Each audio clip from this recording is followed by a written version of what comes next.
জয় হিন্দ বন্ধুরা, আমি দীপঙ্কর মন্ডল। আপনারা দেখছেন নবান্ন নিমন্ত্রণ। আপনাদের সবাইকে স্বাগত। দেখুন, আর মাত্র প্রথম দফার ভোটের আগে, মানে পশ্চিমবঙ্গের কথা বলছি, 8 দিন আছে প্রচার করার জন্য, আর দ্বিতীয় দফার ভোটের আগে 14 দিন আছে। সমস্ত রাজনৈতিক দল তারা একদম মাঠে নেমে পড়েছে।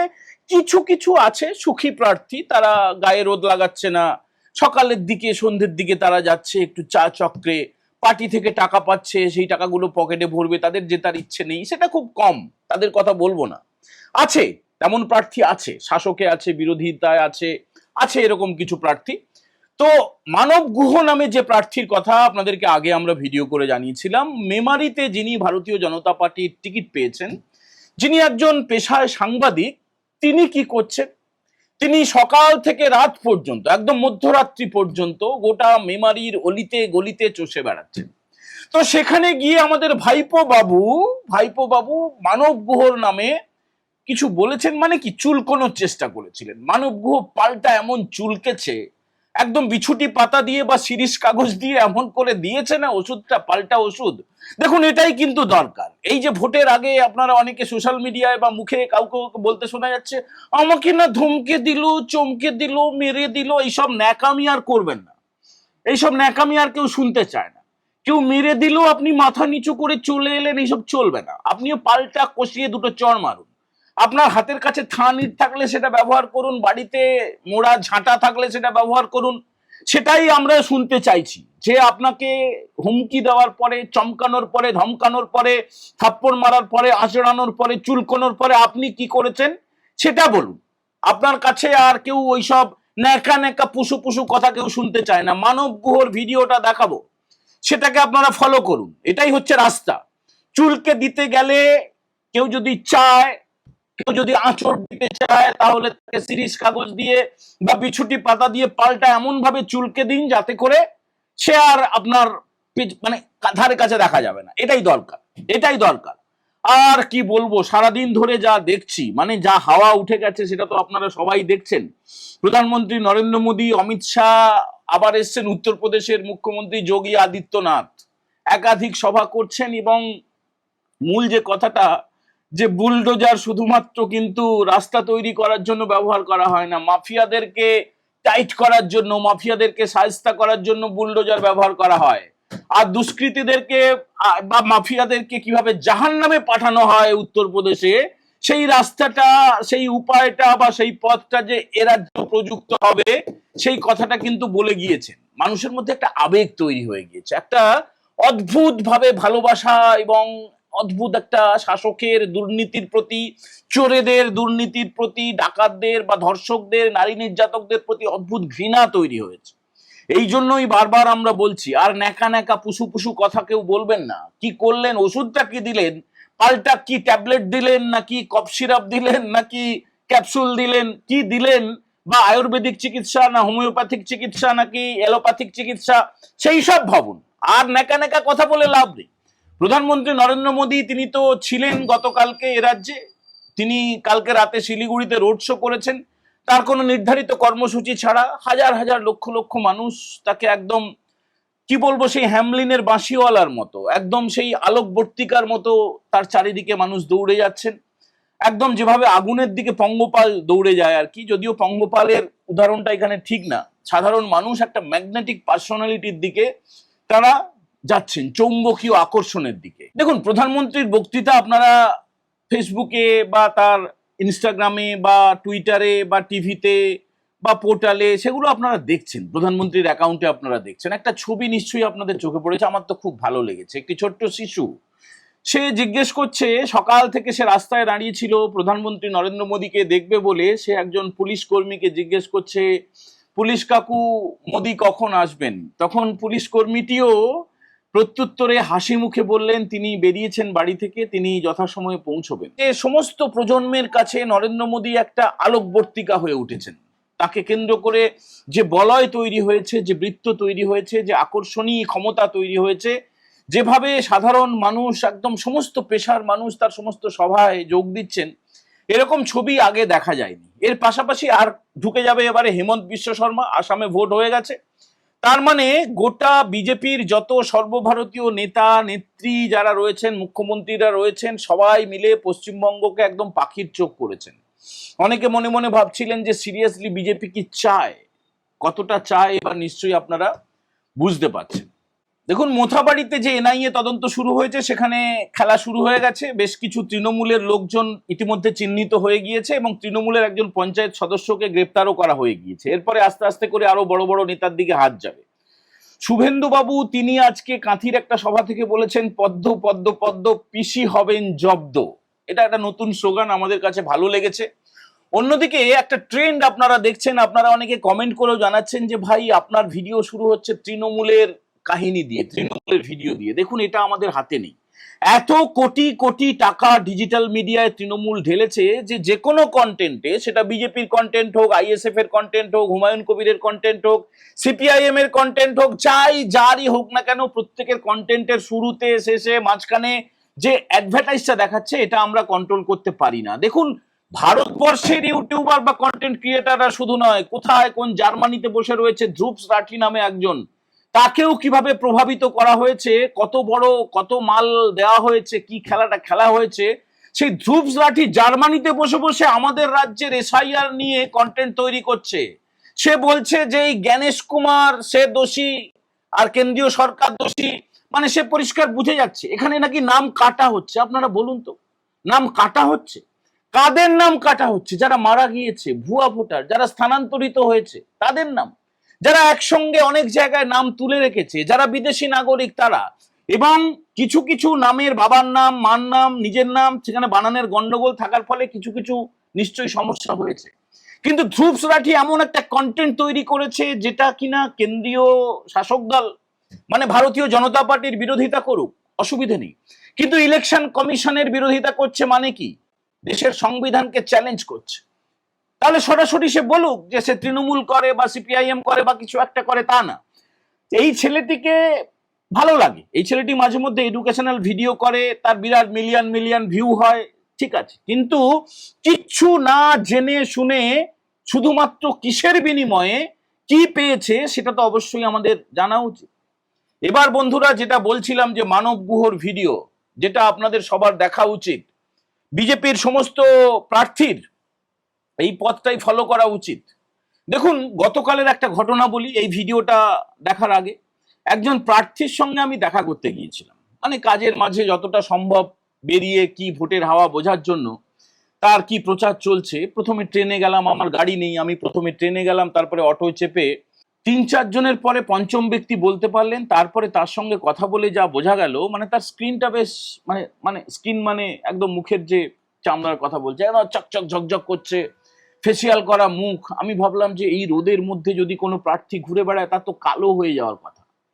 প্রার্থীটা হচ্ছে সুখী প্রার্থী। এই ধরনের প্রার্থী যদি আপনাদের চোখে পড়ে, একটুখানি বলবেন, দরকার হলে একটু শাসিয়ে বলবেন, একটু ধমকে বলবেন যে ভাই পয়সা তো পাচ্ছ, কেন ফাজলামি করতে তুমি ভোটে দাঁড়িয়েছো? তোমার জায়গায় অন্য কেউ দাঁড়ালে তো সে জেতার জন্য চেষ্টা করতো। তোমার গায়ে রোদ লেগে যাবে, খুব কষ্ট হবে, তোমার পতাকা কেনার জন্য, ব্যানার কেনার জন্য তুমি তো পয়সা পেয়েছো, সেই পয়সাগুলো কেন খরচ করছো না? তুমি কি মাথা বিক্রি করে দিয়েছো? শাসক দল তৃণমূলের কাছে আছে দু একজন করে এরকম লোক আছে। আমি গতকাল একজনকে মিট করে এসেছি, সে হারবে শুধু না, সে কিভাবে ওই এলাকার সমস্ত যারা কর্মী সমর্থক তাদের দুঃখের কারণ, তাদের চোখের জলের কারণ হয়ে উঠছে, সেটা দেখে আমি সত্যিই দুঃখিত হয়েছি। সবার উচিত এই যে যার ভিডিও একটু পরে আপনাদের দেখাবো, এর মতো একদম বাঘের মতো হুঙ্কার দিতে হবে, না হলে হবে না। দেখুন মানব গুহ কি বলেছে, একটুখানি শুনুন। ভাইপো কালকে মেমারির বাজারে এসে মস্তানি করে গেল, এই ভয়টা খুব ভালো লাগলো। মানব গুহকে নিয়ে অভিষেক বন্দ্যোপাধ্যায়কে বলতে হচ্ছে, এই ভয়টা খুব ভালো লাগলো। দুদিন আগে অব্দি অভিষেকের প্রার্থী বলছিল 1,00,000 ভোটে জিতবো। মানব গুহ দুদিন প্রচার করতে শুরু করার পর সেই জেতাটা 50,000-এ নেমে এসছে। আর দুদিন যাওয়ার পর এই 50,000টা আর থাকবে না, শূন্য হয়ে যাবে। ভাইপো বলছে আমি নাকি 25 বছর কলকাতায় ছিলাম। এর খবরগুলো ভালো করে জানতে হবে ভাইপো। শুধুমাত্র উড়ে এসে ছুড়ে বসে ভাইপোগিরি করলেই তো হবে না। 25 বছর নয়, 26 বছর আমি বিভিন্ন জেলাতে কাজ করে এসেছি। বালুরঘাট দিয়ে জীবন শুরু করেছি ইটিভি বাংলা নিউজে। নিজের দক্ষতায় চাকরি পেয়েছি, কোনো পিসির দক্ষতায় চাকরি পাইনি।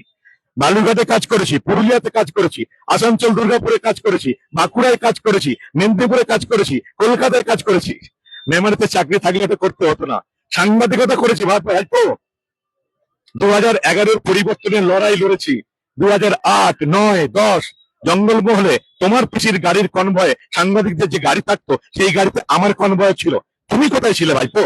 2014 আগে তোমাকে কেউ চিনতো না। তোমার একটাই যোগ্যতা, তুমি মমতার ভাইপো। পরিবর্তনের লড়াইয়ে তোমার অবদান কি? শূন্য। 2014 পরিবর্তনের সরকার 2011 আসার পর 3 বছর পর তুমি উড়ে এসে জুড়ে বসেছো। তোমার কোনো ভূমিকা ছিল না পরিবর্তনের লড়াই। কোথায় ছিল তখন তুমি? 2011 পরিবর্তনের লড়াই হয়েছে, তখন তুমি কোথায় ছিলে? তখন তুমি দিল্লি আর দুবাইয়ের বারে বসে থাকতে। তুমি কাদের প্রার্থী করেছো? তুমি আজকে অভিযোগ করে যাচ্ছ যে আমি নাকি টাকা নিয়ে ইউটিউব চ্যানেল চালিয়েছি। তৃণমূলকে আনার পেছনে আমার ভূমিকা ছিল কাঠবিড়ালির মতন, তোমার কোনো ভূমিকা ছিল না। আর যারা টাকা নিয়ে দলের প্রার্থী ঠিক করে তারাই সবাইকে ভাবে টাকা নিয়ে কাজ করেছে। আমি জানি না তুমি কাদেরকে টাকা দিয়ে প্রার্থী করেছো। গোটা বর্ধমান জেলার লোক জানে যে বর্ধমান দক্ষিণ আসনটা কত টাকায় রফা হয়েছে। গোটা মেমারির লোক, গোটা বর্ধমানের লোক জানে মেমারির আসনটা কত টাকায় রফা হয়েছে। তাই মেমারির কোন ক্যান্ডিডেট এই আসনটা কিনতে পারবে ভাইপো? বর্ধমান থেকে আসা একজনকে বালির কারবারিকে তুমি টিকিট দিয়েছো কত টাকার বিনিময়ে, গোটা বাংলার মানুষ জানে ভাইপো। সবাইকে কি তোমার মতো দুর্নীতিবাজ ভাবো? 150 কোটি টাকার সম্পত্তি বাজেয়াপ্ত হয়েছে লিপস এন্ড বাউন্স কোম্পানির পিএমএল তে, প্রিভেনশন অফ মানি লন্ডারিং অ্যাক্টে। সেই কোম্পানিটা কার ভাইপো? লিপস এন্ড বাউন্স, তোমারই কোম্পানি। 2014 এসে যে দুর্নীতিটা তুমি এই পশ্চিমবঙ্গে শুরু করলে, তৃণমূলটাকে তুমি শেষ করে দিলে, তার পেছনে তোমারই অবদান সবচেয়ে বেশি। 2014 পর থেকে যতগুলো এখানে নিয়োগ হয়েছে সব তোমার দুর্নীতি হয়েছে ভাইপো। মানুষ জানে তুমি এখানে এসে কিচ্ছু করতে পারবে না। তোমার প্রার্থী মেমারিতে হারছে, তুমি ভাবছো বর্ধমানকে একজন টাকা দিয়ে প্রার্থী করলাম, মেমারিতে একজনকে টাকা দিয়ে প্রার্থী করলাম, বর্ধমান থেকে মেমারি এই বালির কারবারিটা পুরো ওপেন হয়ে গেল। এটা হবে না ভাইপো। তোমার সেগুড়ে বালি, তুমি যতই বলো তোমার প্রার্থী এখানে হারছে, জিততে পারবে না। আর ये डर मुझे अच्छा लगा, তুমি যে ভয় পেয়েছো, ভালো লাগছে আমার যে তোমার ভয় পেয়েছো। তাই তোমার প্রার্থী বলছে 1 লাখ ভোটে জিতবো, তুমি সেটাকে নামিয়ে বলছো 50,000। এই ভয়টা পাওয়াতে চাই তোমাদের। তোমাদের পিসি ভাইপো যে মানব বউকে ভয় পাচ্ছ, এটা খুব ভালো লাগছে। এই সিটে পদ্মফুলি ফুটবে। মেমারিতে কারোর ক্ষমতা নেই তৃণমূলকে জেলাবে, তৃণমূলের লোকেরাই ভোট দেবে না। বহিরাগত বালির কারবারিকে তৃণমূলের লোক ভোট দেবে না। মেমারির মানুষ একজন বালির কারবারিকে ভোট দেবে না। মেমারির মানুষ শিক্ষিত মানুষ, এত বোকা তারা নয়। কি করে মেমারির প্রার্থী তোমাকে টাকা দিয়ে চাইয়ে পেয়েছে, সিট পেয়েছে, সবাই জানে। তুমি তোমার প্রার্থীকে জেতাতে পারবে না মেমারিতে ভাইপো, নিশ্চিন্তে থাকো। আর জেল খাটার কথা বলছো, তুমিও জেল খাটবে ভাইপো। তোমার এতদিনে টিআরে থাকার কথা ছিল। 150 কোটি টাকার সম্পত্তি উদ্ধার হয়েছে, তোমার বাজেয়াপ্ত হয়েছে লিপস এন্ড বাউন্স কোম্পানি, তোমার কোম্পানি ভাইপো। তুমিও তিহার জেলে যাবে। আর তুমি কাদের টিকিট দিয়েছো? কাদের টিকিট দিয়েছো? কুণাল ঘোষ, তোমার পুলিশকে কি কাণ্ডে? চিটফান্ড কাণ্ডে, সারদা চিটফান্ড কাণ্ডে কুণাল ঘোষ জেলে গিয়েছিল 2.5 বছর। আমি তো খবর করে জেলে গেছিলাম, খবর করে, তোমার আর তোমার পিসির বিরুদ্ধে খবর করে, হিন্দুদের অত্যাচারের বিরুদ্ধে খবর করে, হিন্দুদের বিরুদ্ধে যে অত্যাচার হয়েছিল সেই খবর করে জেলে গেছিলাম। তুমি তিহার জেলে যাবে গরিবের টাকা চুরি করে।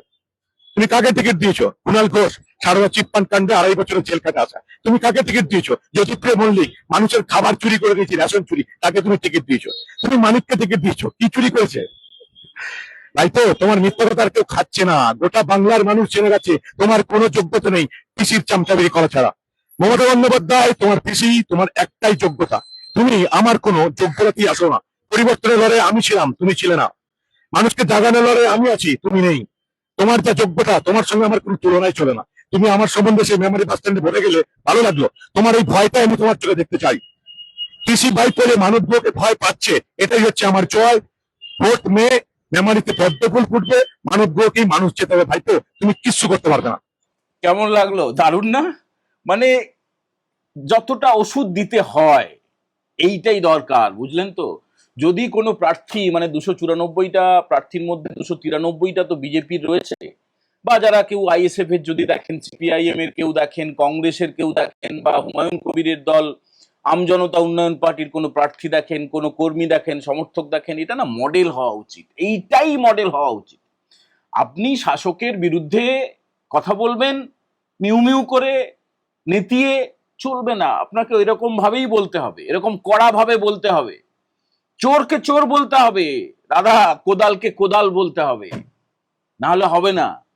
মিউ মিউ করে ওই দিন গেছে, নেতিয়ে থাকলে চলবে না।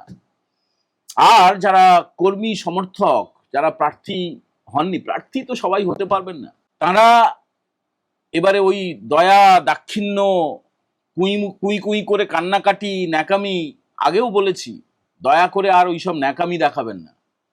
ইলেকশন কমিশনের অধীনে এখন রয়েছে গোটা রাজ্য, পিসির হাতে কিছু নেই, ভাইপোর হাতে কিছু নেই। হ্যাঁ, হাজার হাজার কয়েক হাজার পুলিশ নিয়ে ঘোরে, পুলিশ থাকবে না, পুলিশ থাকবে না, মে মাস থেকে কেউ থাকবে না, এদের পার্টি কর্মীরাও থাকবে না, পুলিশও থাকবে না, কেউ থাকবে না, বাড়ি থেকে বেরোবেই না। এরা একটা মডেল নিয়ে চলে। পিসি তাও রাজনীতিটা কিছুটা বোঝে, আর ভাইপো হচ্ছে একটা ভুয়া ইউনিভার্সিটি থেকে এমবিএ ডিগ্রি আছে, করেছে, পুরোপুরি একটা খাতায় কলমে মডেল ফলো করে, বুঝলেন তো, মডেল ফলো করে, বসে বসে বসে বসে সব মডেল ফলো করে। এবারে যখনই তার হাতে পুরো প্রশাসনিক ক্ষমতাগুলো থাকে, পুলিশ থাকে, তখন ওই রকম দাম্ভিক দম্ভের অহংকারের কথা শোনা যায়। এগুলো বলা যায়, এগুলো যখন কেউ সোনার চামচ দিয়ে যখন খায় না, তখন বলা যায়, পয়সা থাকলে বলা যায়। তারপরে যখন টানতে টানতে হিঁচড়ে হিঁচড়ে নিয়ে যাবে, তখন দেখবেন সব বেরিয়ে গেছে, কাঁদতে কাঁদতে কুল পাবে না। তো বন্ধুরা, আজকের কন্টেন্টটা কেমন লাগলো আপনারা অবশ্যই কমেন্ট করে জানাবেন। যারা প্রথমবার দেখছেন তারা আমাদের নবান্ন নিমন্ত্রণ চ্যানেলটা সাবস্ক্রাইব করে বেল বাটনে প্রেস করে দেবেন। আমাদের প্রত্যেকটা কমেন্টের জন্য আমরা অপেক্ষা করি, অত্যন্ত মূল্যবান আমাদের কাছে। সবাই ভালো থাকবেন। আজকের মতো এই এপিসোড আমরা এখানেই শেষ করছি। জয় হিন্দ, বন্দে মাতারাম।